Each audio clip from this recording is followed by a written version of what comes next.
नमस्कार, आप जुड़ चुके हैं वॉइस ऑफ एमपी से और मैं हूं अब्दुल अली ईरानी।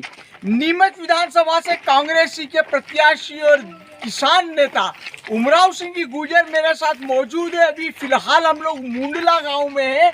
यहां पर उनका चुनाव प्रचार जारी है।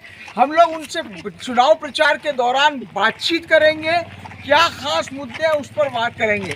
सर, आप गांव में घूम रहे हैं, किस प्रकार के मुद्दे सामने आ रहे हैं इस क्षेत्र में, विशेषकर आप ये जवासा उमाहेड़ा वाली पट्टी में आए हैं आज, तो किस तरह के मुद्दे सामने आ रहे हैं? एक तो ये है कि इन गांवों में रास्ते भी, सड़क जो है जुड़े हुए नहीं है, मेन सड़कों से भी रास्ते जुड़े हुए नहीं है। वहाँ पर स्कूलों में व्यवस्था ठीक से नहीं है कि वहाँ पे बच्चे पढ़ लिख कर कहीं रोजगार पा सकें, ऐसी स्थिति नहीं है। उन गांवों में मूलभूत सुविधाएं अभी तक नहीं है कि वहाँ पे पानी की व्यवस्था हो, कि भाई बिजली की ठीक से व्यवस्था हो और आने जाने के रास्ते हों। वहाँ पे कोई बीमार हो जाए तो उसको अस्पताल में जाने के लिए समस्या आ जाती है। कोई डिलीवरी की स्थिति हो तो हॉस्पिटल में जाने से पहले ही ऐसी स्थिति हो जाती है। तो निश्चित रूप से इस क्षेत्र में हमारे विधायक जी ने कोई विकास करवाया ही नहीं। हम गांव में जाते हैं, पूछते हैं कि विधायक जी कब आए थे, उन्होंने कहा पिछली बार वोट मांगने आए थे जी, और इस बार तो वोट मांगने भी नहीं आए। तो ऐसी स्थिति में गांव के लोगों को उनने गुलाम समझ रखा क्या, जो खाली वोट मांगने आए और वोट दे दें, और वोट देने की मशीन थोड़ी है। उनकी भी एक आशा रहती है कि हमारे क्षेत्र में विकास हो, गाँव में काम हो, मूलभूत सुविधाएँ हो। वो कोई घर के काम से थोड़ी ही मांगते हैं कि हमारे घर में जो है आटा शक्कर चाय शक्कर खत्म हो गया है। वो तो सुविधाएं मांगते हैं शासन और हजारों करोड़ रुपए का टैक्स वसूल करते हैं। ये सरकार में भारतीय जनता पार्टी, इसका मतलब ये थोड़ी घर से कोई खर्च कर रहे हैं। उन्हीं के टैक्स का उपयोग होना चाहिए, उपयोग नहीं होकर दुरुपयोग हो रहा है। गांव के गांव आप जब पहुंच रहे हैं, अभी बंजारा बस्ती में भी देखा, मुंडला में भी देखा, इसके पहले भी हम लोग साथ में थे, पूरा गांव उलट जा रहा है। किस तरह का आशीर्वाद मिल रहा है, क्या नजर आ रहा है सर? देखो, ये जो है अब की बार गवर्नमेंट ने जो योजनाएं दी है, उन योजनाओं के कारण लोग आकर्षित हैं कि हर घर, हर परिवार को, हर गांव को उसका लाभ मिलेगा। तो उसका एक तो कारण है। दूसरा ये है कि भारतीय जनता पार्टी की जो सरकार रही है, उनने सिर्फ आश्वासन दिए हैं, घोषणाएं किए और भूमि पूजन किए हैं। काम भूमि पर कहीं नज़र नहीं आ रहा है।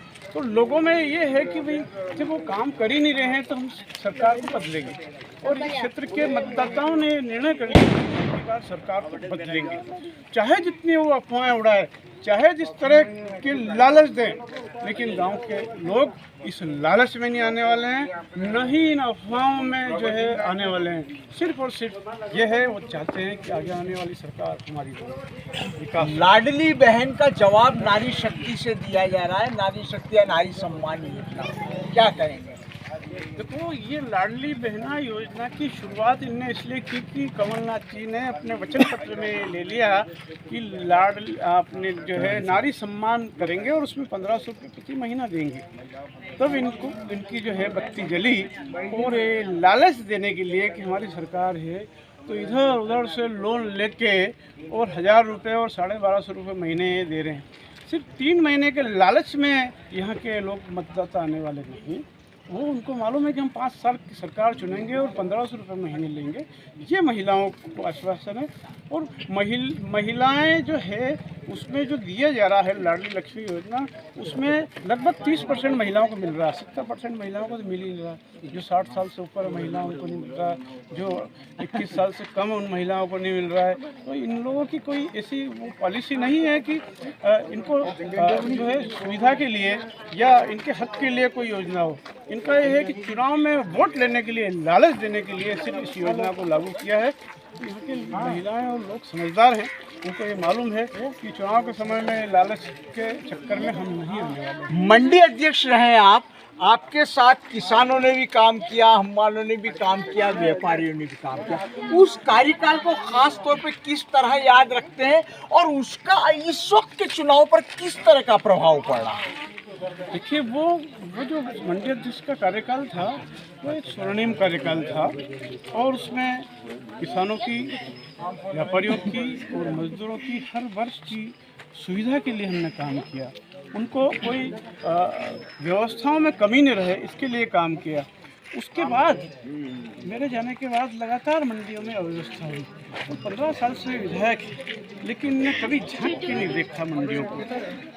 मैं क्या कहूँगा और लोग क्या कहेंगे, भारतीय जनता पार्टी के उनके साथ रात दिन रहने वाले नेताओं ने आरोप लगाया है कि 50% कमीशन के बिना वो काम ही नहीं करते हैं, भ्रष्टाचार का अड्डा बना रखा है और जो भी किसी काम से जाता है उनको किसी बिना पैसे के कोई काम होता ही नहीं है।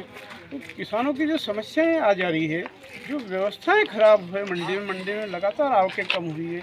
मंदसौर मंडी की व्यवस्था ठीक हुई है, निम्बाड़ा और पिपलिया मंडी में आवकें बढ़ी है। हमारी जो है दूसरी मंडियों में व्यवस्थाएं ठीक हुई है। नीमच की मंडी की व्यवस्था लगातार खराब होती गई और उसका मात्र एक कारण है कि विधायक की अनदेखी और विधायक ने वहाँ पर भ्रष्टाचार का अड्डा बना रखा।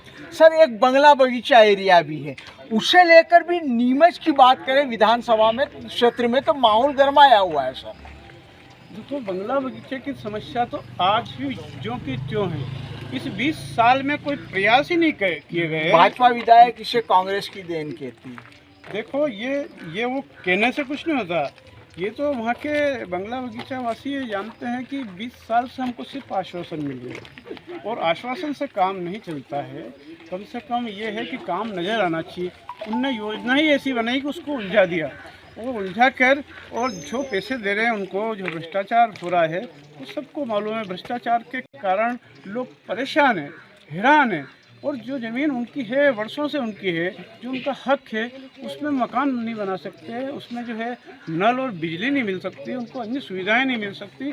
तो इससे जो है गंभीर बात क्या हो सकती है विधायक के लिए कि छोटी छोटी बातों को काम को नहीं करवा पाए तो बड़े काम क्या करवाएंगे नीमच शहर। राहुल गांधी जी भी आ रहे हैं सर, क्या कब आ रहे हैं, किस तरह का दौरा है, उनके आने का क्या प्रभाव है सर? राहुल गांधी जी का दौरा डिकेन में है, वो 13 तारीख को वो हमारे बीच में आ रहे हैं। वो एक ऐसे नेता हैं जिनकी ऐसी छवि है कि जो काम वो बोलते हैं, जो करते भी हैं और करवाते भी हैं। उन्होंने अभी 3500 किलोमीटर की भारत जोड़ो यात्रा की है। उससे ऐसा लग रहा है कि वो कहीं न कहीं ज़मीन से जुड़े हैं, किसानों की, मजदूरों की जो समस्याएं आती है उससे वो जुड़े हैं। तो उन बातों को देखते हुए ऐसा लग रहा है कि उनकी इच्छा है कि गांव के किसान का, गरीब का, मजदूर का, छोटे व्यापारियों का हित हो।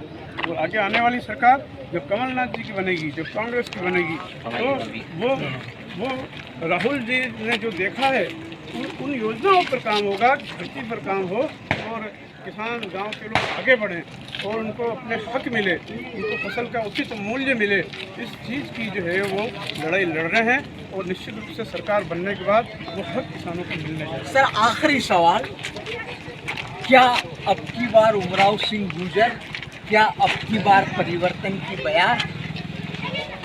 तो परिवर्तन तो निश्चित रूप से है और ये मतदाता और गांव के लोग, शहर मतदाता, सब लोगों ने निर्णय कर लिया है।